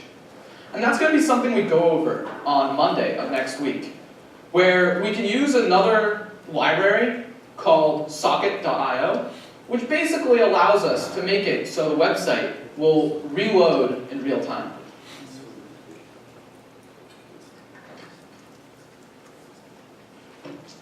All right? And so, next step, have people gotten this working for them? Raise your hand if you have. All right, nice. If you haven't, raise your hand, but we're going to move on. So, this is something that has just been included in step 3.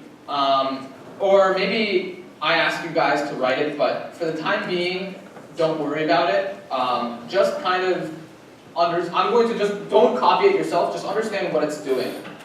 And what this is part of is, this is not totally secure right now. Because if you guys can imagine, right now we just have an endpoint on our server to post a story. Passport is going to help us and make sure that it gets information about the user that's connected when they send a request. But there's nothing preventing anybody from just using a separate tool to send a directed post request to this route.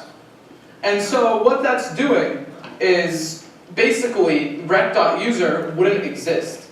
And we're assuming it does exist because we assume they logged in.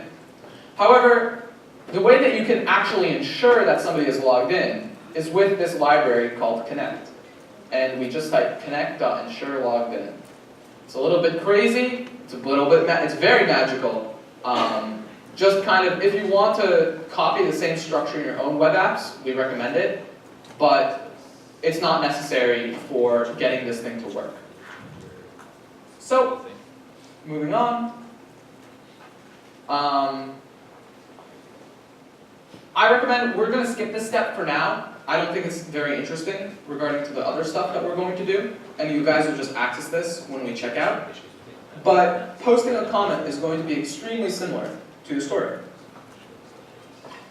So let's check out, let's everyone get to the same page and go to step 4.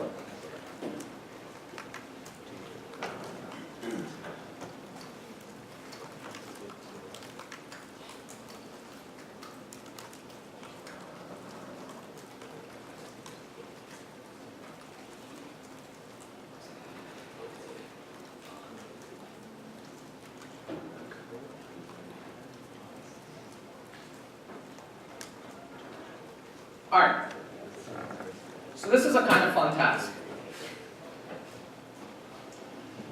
Let's do this one. I'm going to give you guys, it's 2:45, I'm going to give you guys 5 minutes on step 4, and we'll move on. If you guys don't fully complete it, that's totally okay. I recommend doing it on a challenge on your own, or I'll walk through the solution together after this. So, what we want, and Alex, can you move the slides up, please? Let's make it so it's kind of not good user feedback, right? If after you log in, it just stays log in and makes the user think that they haven't logged in. So let's do something where if the user has logged out, they only have the ability to go to the home page and to log in. After they've logged in, let's give them the ability to go to the home page, now see their profile, and then log out.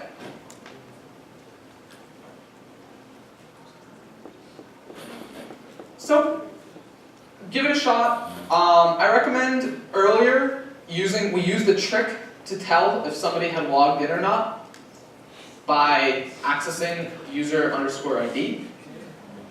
So try utilizing that and just adding a simple condition in navbar.js.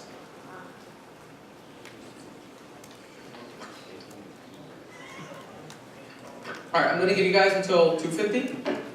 Indicate, and then we'll move on. If you have any questions, please raise your hand.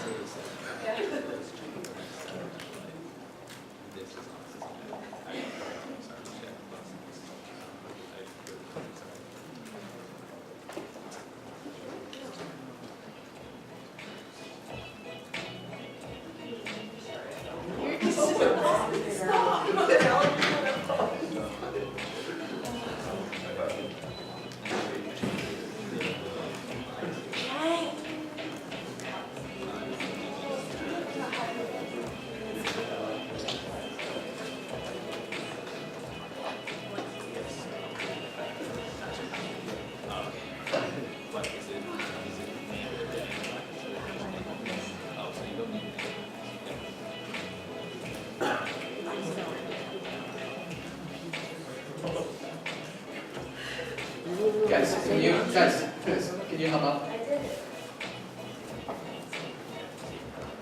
I'll help with this. What's up?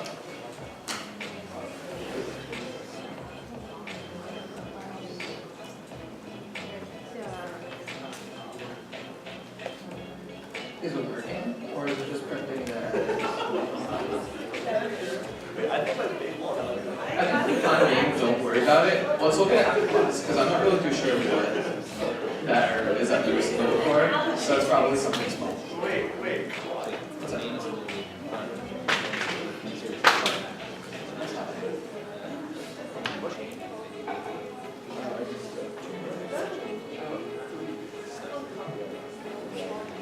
This is grammar there. And this is after you've all checked out and everything like that to our current state. Oh, we did. It's super interesting. So that just probably means that Google is trying to connect everyone. Why exactly it's not working for everybody else? I have no clue. So I would recommend try killing the server, make sure you get the set bar, connect back to checkout step 4, and then I would just try running it again after you put your database link. And if that doesn't work, stop at launcher. Oh, this is some information. Longer connection error. Oh, longer connection error. Invalid connection server.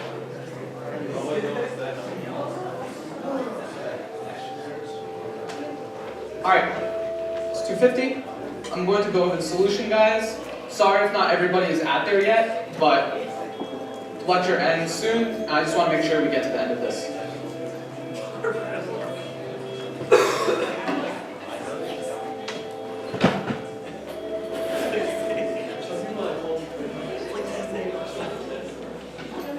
Alright guys, everybody, let's bring your attention back and let's just get this done. So, this is something we've added for you guys in app.js. It's more configurations. Basically, let me turn this music off. Basically, we've added this route that Passport needs to log you out.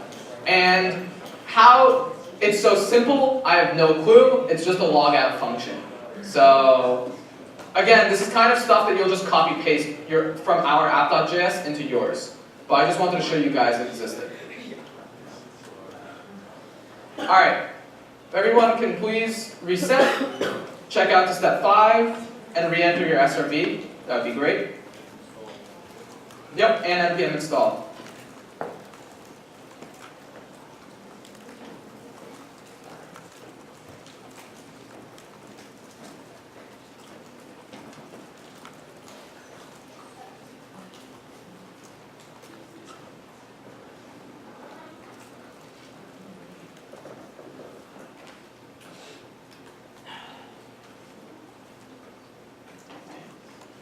Alright guys, we're on the last step.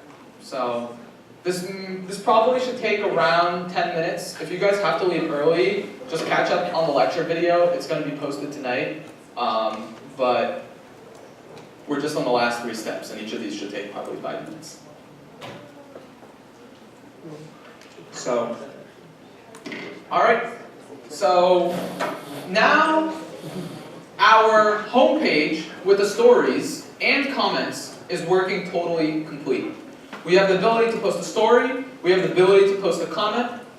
Unfortunately, we have to refresh our page, which isn't so great, but we'll fix that later. And now, for the last step, I don't know if you guys remember, but you made this awesome profile page with Ryan on Monday. And we want to now be able to use that page because it had some things associated with it. It had a last post, so we need to somehow hook that up. And it also displayed your name, and so we want to get that working. And we also want to be able to view the profile of somebody else. So those are 3 things, and those are the last 3 steps of our workshop. So, updating the nav bar. So can you move, Alex, the slide to my current point? Yep. So let's go to profile.js.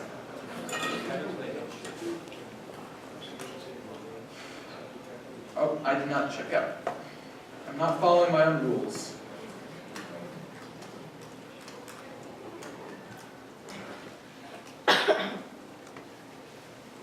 Alright, and let's go to profile.js. Alright, so this is probably one of the most complicated parts of this, or not most complicated, but like understanding code-wise, JavaScript is a little bit complicated, but we'll get through it together. So right now, let's look at this main function over here. So the first step that it's doing is we have this const user that we had before. It has an anonymous ID, its name is anonymous, and it says anonymous here. So clearly, we want to make it so this user is now our own user. So that's going to be the first step. Look into index.js with how we use the whoami route, and kind of do the same thing for here. And make it so when we render the nav bar, we're passing in the correct user. Don't worry about these lines right here. We'll get to it soon.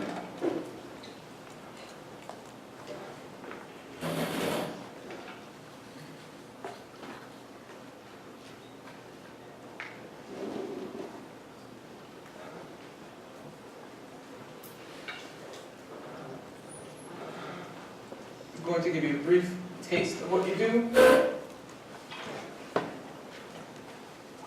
We go into index.js. You grab this code over here. Go into profile.js. We don't need this user anymore. It's trash. And we have our whoami. And let's render the nav bar with that user. So, awesome. That is all you have to do for this step. Basically, we just want to pass in the correct user into the nav bar. And one thing that I want to hit upon is why is that important? Why, because the nav bar doesn't use our name in it. Why do we care about passing in the user object into our nav bar? This kind of doesn't make much sense in first glance. And the reason about it is kind of interesting. So if you go to render nav bar,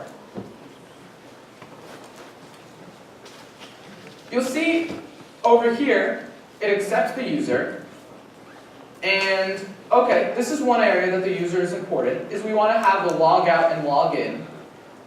But then we also use it right here, which is what we're going to care about for this exercise. Why do we want the user ID of somebody to be associated with their profile in a link? So this is kind of a cool thing that we're going to be doing, but basically we're embedding into each profile user's URL what their ID is. And so whenever we visit somebody's page, we just can look at the URL, grab their ID from it, and then look it up in the database, and then grab information about them. So that's going to be our workflow. We're going to use the ID of a user and store it in their profile link. And we can see how this works a little bit in profile.js. Window.location.search.substring, don't really worry about what it does, but basically, if you have like catbook,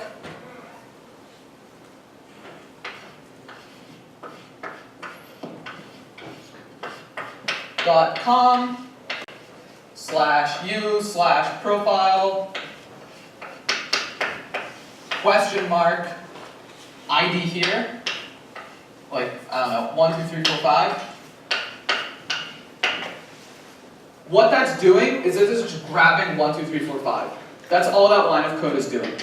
That's why it's profile.id. So, this kind of makes sense, because now what's next? We're making a GET request to the API user endpoint. And we're passing it in this profile ID that we got from looking at the URL. And then we're going to render the data of that user. So that makes sense for our next step, if you can load 5b. Let's fix the API user route endpoint. So,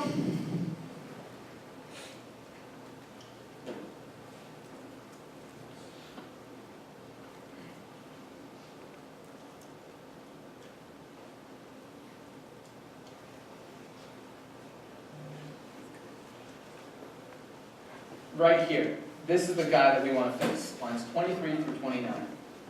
Remember, you don't need the /API in front of it because you're within API.js. And that has been linked properly in the app.js. So currently, whenever you go to API user, all that you're doing is you're sending a non-ID. That doesn't seem so great. What we somewhat want to do is use rec.query to get the passed in ID. Remember, we don't want to use rec.user here because we're trying to look up any user. This is not, rec.user is only for yourself after you've logged in. But what we're trying to do is get the ID, get the user object of anybody. So we pass that in the query. Then what we want to do is pretty nice. We want to use the user model to query Mongo's user collection and access that user object. The right method you should use is find one. And what you're going to want to pass into it is, remember, the way that these methods work is you have the method, and then you have a selector. And the selector is how you specify which user you want. And right now, we do know which user we want. It's because they passed in the ID. So you can say underscore ID is passed in ID here.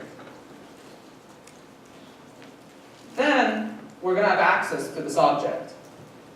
All that we need to do then is return that object to the user.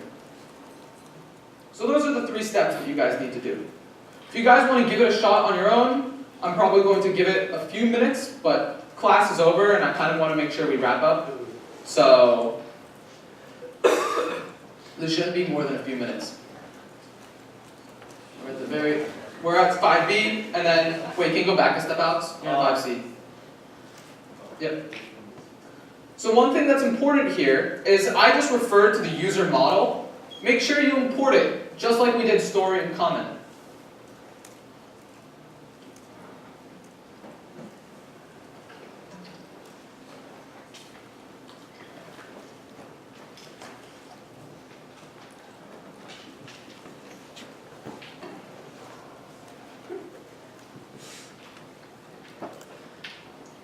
Alrighty.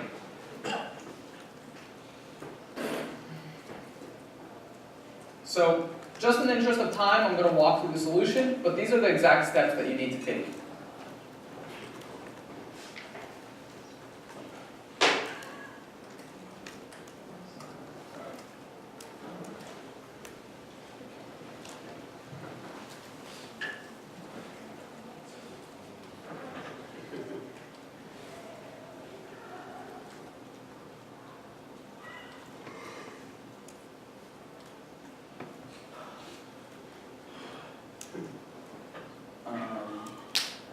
And right here. So this is what the solution looks like. Basically, 3 lines. We import the user up here. And then we say user.find1. And we specify the ID to be rec.query.id. And we return that to the user. So, sorry if this, guys, is a little bit fast. I would recommend just doing it on your own. If you just follow the slides, you should be able to get this working on your own. I'll give it probably another few minutes if you guys just want to give it a shot. But there's no pressure for you guys to finish this now. Our schedule is a little bit tight today.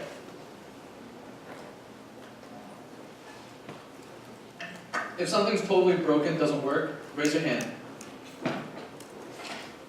Fine. Go over there, for sure. Just that.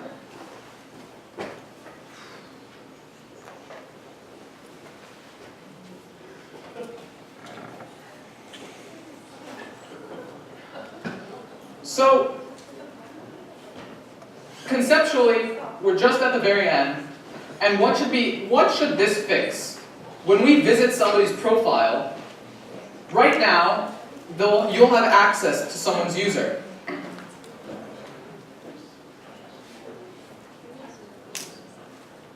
And so, in profile.js, render user data will be passed the correct user over here. And in render user data, we render their name, we render a whole bunch of information that you guys worked on earlier. And what's kind of beautiful is you don't have to change this function at all. It's already all done. You just now need to make sure the correct data is being sent there.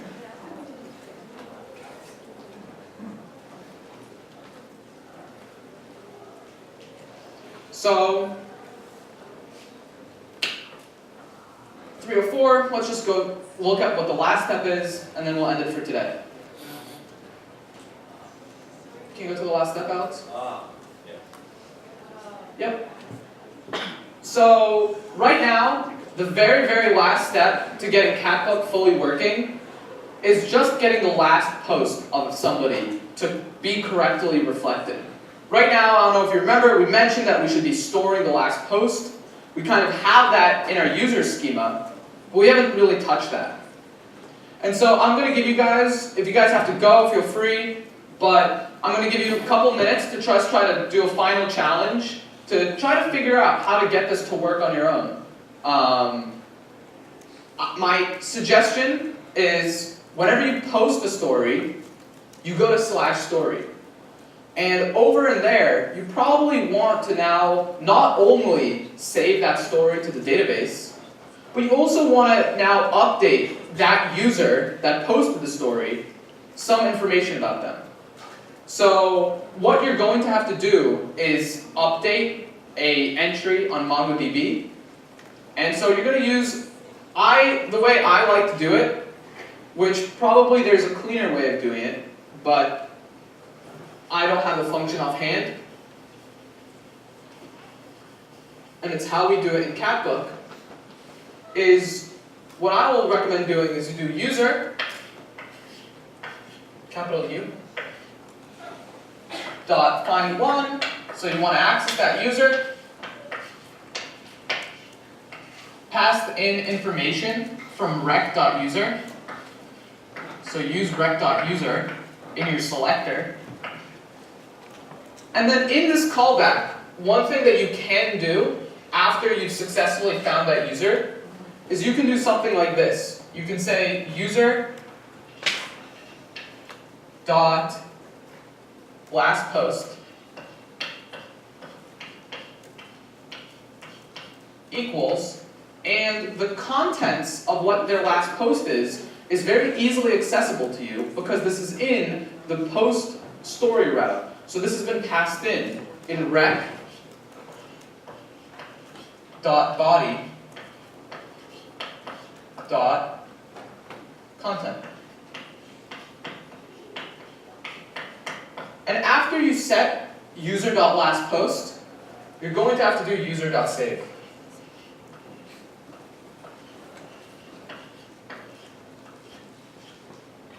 It probably has a callback in here, but at a high level, that's kind of the steps you need to do. The first step is post their story to the database. The second step is grab that user from the database, update their last post, and save the user.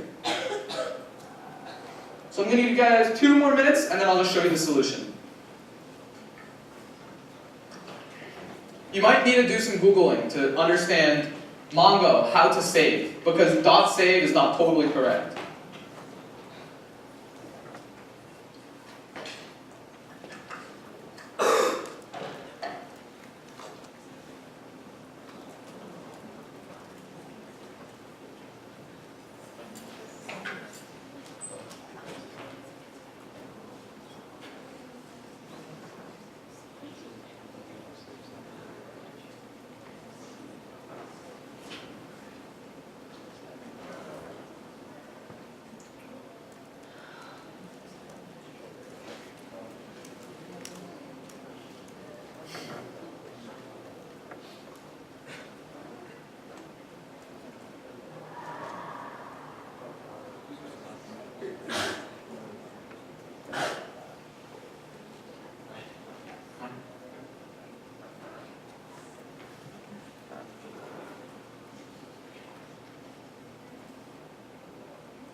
Alright, in 1 more minute, I'm just going to go over what the solution for this looks like. When you guys are building your own web apps, I strongly recommend still looking at Catbook and seeing how we did kind of certain design choices. And we're going to go into more detail about that next week in terms of code quality. But the way that we've structured Catbook is really nice in the sense that we have a very clear front end and we have very clear methods that basically will just produce HTML components given that you pass in some data for them. And it's kind of nice. We had those components that were generated for us from one of the first days of this class. And we've just now passed in the correct data now 4 days later after we've now dived into servers and databases. And it still works, and it's still around. I think that's something that's really nice about how Catbook is structured.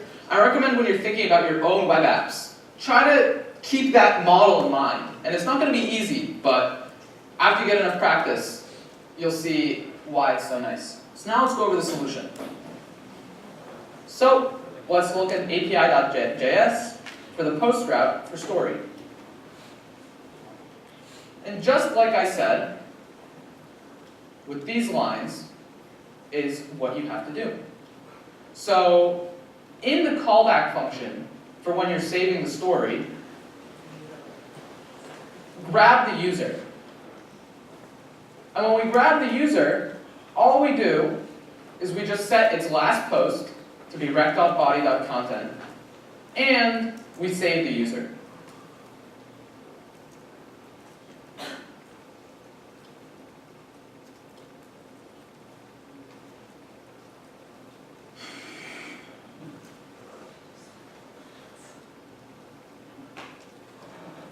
And somebody may ask, well, why do you want this to be nested inside of the callback for saving the story?